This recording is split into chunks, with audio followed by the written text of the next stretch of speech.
really nice to just not have to think about my gender when I go to the bathroom, which is what using an all-gender restroom allows me to do, but it's just not always available or accessible.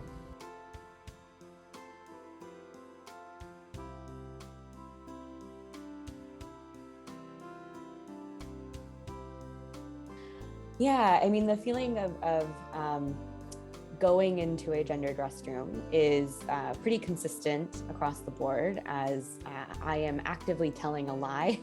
I'm telling a lie to myself and to the world, and that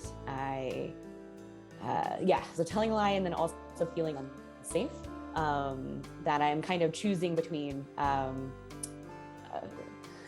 making an impossible choice around not being honest about my identity because I'm being forced to walk into a literal box that has a label on it that doesn't apply to me, and or put myself at risk.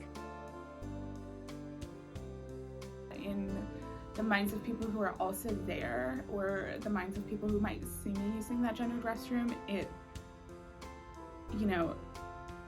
consciously or subconsciously gives them an opportunity to not view me the way that I want them to view me, and either not use my correct pronouns or think of me in a different way. I know this sounds silly, but having all gendered restrooms means that I don't have to isolate myself every time I want to go pee. People don't go to the bathroom with me because they don't have to go to the bathroom in the same place as I'm going. And so there's just a sense of isolation and weirdness that is really great when you want to have a restroom that is your own restroom, so you can do what you'd like to do, but isn't great when you're trying to be routinely part of a community. And it's just one of those weird little things that everybody does and doesn't necessarily think about. And the fact that I have to think about it every day is pretty taxing. I usually use the women's restroom, but I find myself a lot going to the single occupancy restrooms just because I feel less pressure or stress there to conform or anything. And when I go into gendered spaces, I feel this kind of pressure to perform my gender in a certain way. Outside of the law school, I've told repeatedly that I don't look like a lawyer. I don't look like somebody who's going to law school because of my gender nonconformity, and that I should be in entertainment or a performer because that's what I look like I do. And so I think I don't have those things said to me at Berkeley Law because that's not the environment that we have here, which is wonderful. But that feeling is still there because it's reinforced outside of the law school. And so using the bathrooms is the one time that all of that outside noise is reinforced inside the law school. I do think this is honestly discriminatory, the way that they've set up the single gender neutral bathroom to be so hard to find and so far away. It's other students can leave a classroom at any point in the law school and immediately find a bathroom that is appropriately labeled for them. But if you're a trans student and you want to use a bathroom that is gender affirming, you have to spend so much more time away from class. So if I was here in the library, I would have to climb 2 flights of stairs to go to a restroom. And same thing if I'm in a WOA class, which is I have class in room 10, and so I would have to climb 2 flights of stairs to get to the 2nd floor, and then go to either side of the building. I would have to not only give up my class time to go to the restroom as needed, but trek all the way across campus and up stairs or an elevator to a bathroom.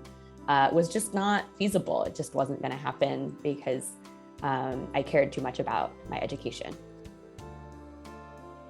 I think a lot about the extra work that people in the building who have disabilities or who are non-binary or who for whatever reason the closest gendered restroom is not a fit for them, all the extra work that they have to do in their already busy day to think about where am I going to be able to safely and comfortably go to the bathroom and how long is it going to take me to get there and how difficult is that going to be. many people who experience health issues as a result of having to hold it, or as a result of not being able to get to the bathroom in the amount of time that they have available for whatever reason. People are not speaking up usually about the toll that that takes on them. It's something that people tend to hold privately.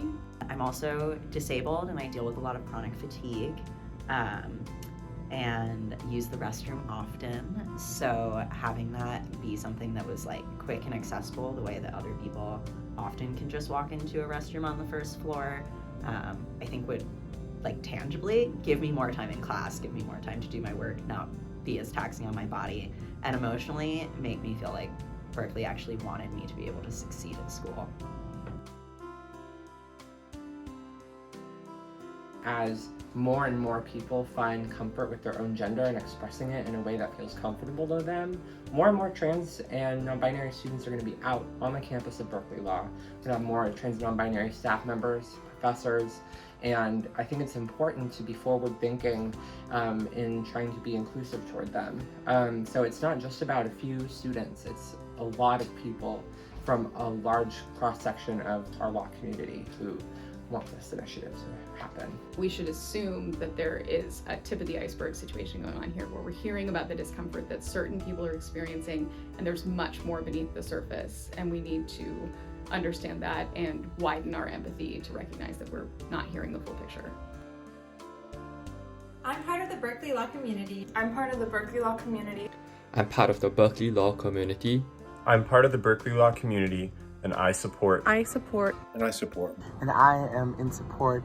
And I support. And I support more all-gender restrooms. I support more all-gender restrooms. More all-gender restrooms. And I support more all-gender restrooms. I support more all-gender restrooms. And I support more all-gender restrooms in the law building. In the law building. In the law building.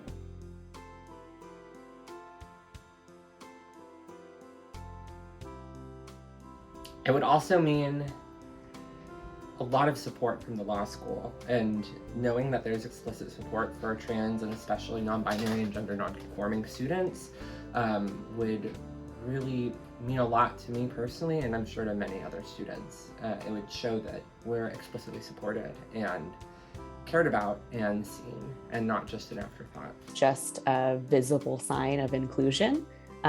That right now, and when I first came to Berkeley Law, that I felt like there was this clear sign that people like me were not being considered, that people like me had not been thought of when the space was being designed or updated or maintained. I think it would also be more of a social sign of how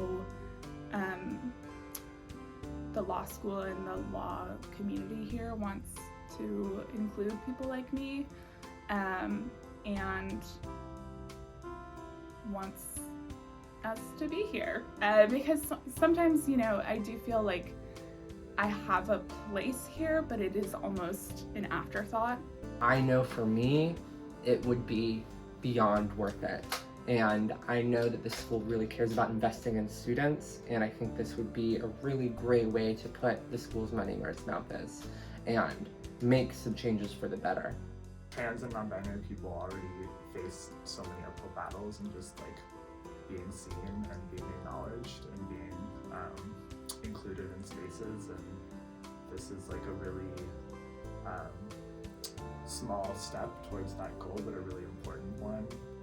If we could make this space more inclusive, even just for one student, isn't that worth it?